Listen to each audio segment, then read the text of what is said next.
At this point, it's important to clarify two concepts that we've been using, the concept of crowding out and the concept of crowding in.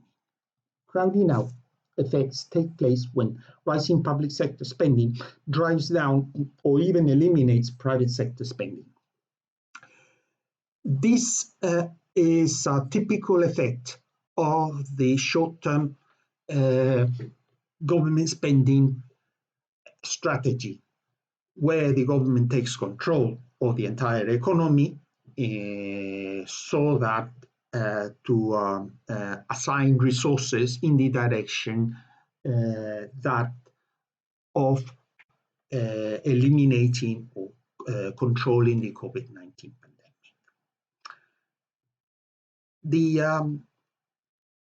crowding in effects occur when higher government spending leads to an increase in private sector investment. This happens in the second phase of the government strategy, in the medium and long term, as the COVID-19 strategy pandemic is brought under control, and therefore the government can afford to pull out and therefore allow the crowding in effects of private investment to materialize in the shape of allowing greater private sector participation in public sector projects and privatizing public firms and sectors, allowing the private sector to regain market share and therefore contribute to the privatization of the recovery of the economy. Now, the key question here is not so much whether a crowding out effect is conditioning a crowding in effect, but more what would happen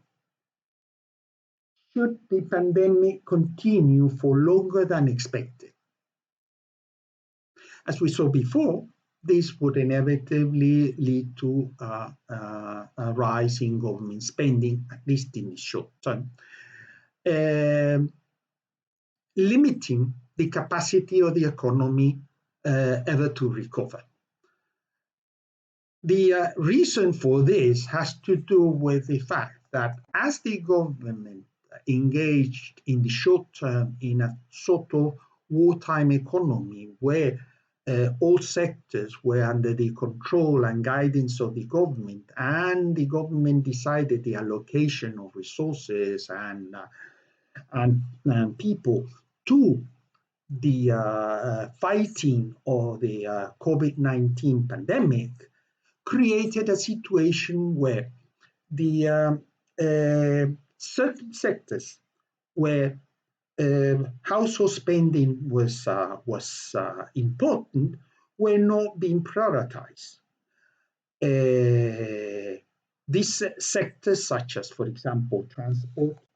recreation, hospitality, discretionary retails, which represented 50% of the household discretionary spending and made up 10% of GDP, were not being supported, were not being promoted under the war economy objectives of the government. This led to a situation where the COVID-19 restrictions led households to become unable to step in as economic engines of consumption in a future economic scenario of reopening of the economy. In other words, the collapse in not only the collapse in household spending due to the lockdown effect created a reduction in demand, but also the expectations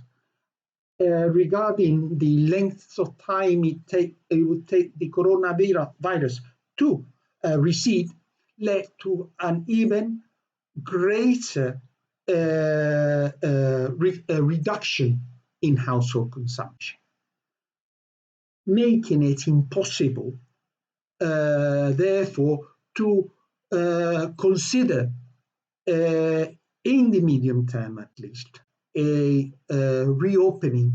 of the economy, because reopening would mean a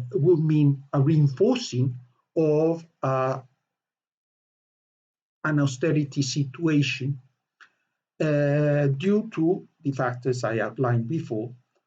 creating a scenario, a future scenario of recession. So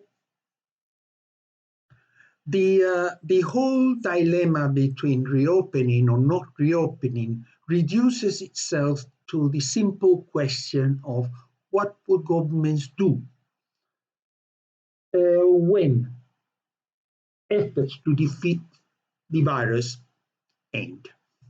What would they do? Will they reopen the economy, or will they not reopen the economy? Well, from the point of view of the small firms, if they reopen the economy, these firms won't be able to survive for a very long period of time. And in particular, micro firms will basically disappear. As far as medium and large size firms are concerned, their capacity to access resources, to take advantage of government pulling out and privatizing the public sector and inducing them to engage in public sector spending in public works, infrastructures, and utilities, in principle seems as possible, allowing these sectors to act as engines of economic change. However, the conditions in which these firms would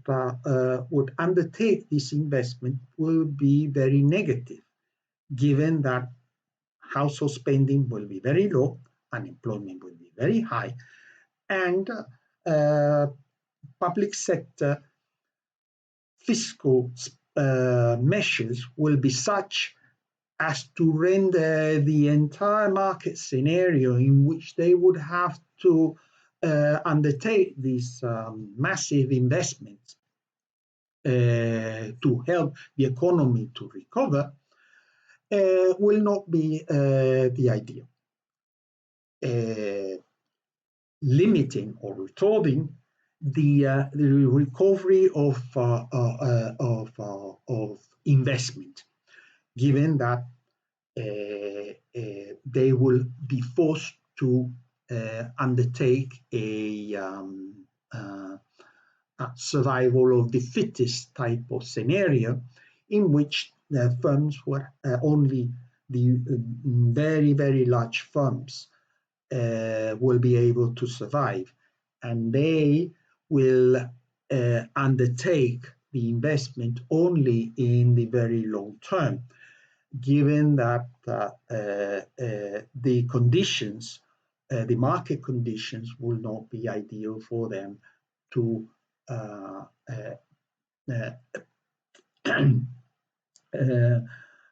take advantage of these new situations. Therefore, to reopen, although it could mean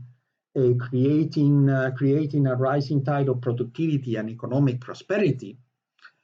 in terms of the opportunities for firms to restructure and reconvert and prepare for the new normal, the truth is that for many, they would seek to keep the present situation of not reopening, given the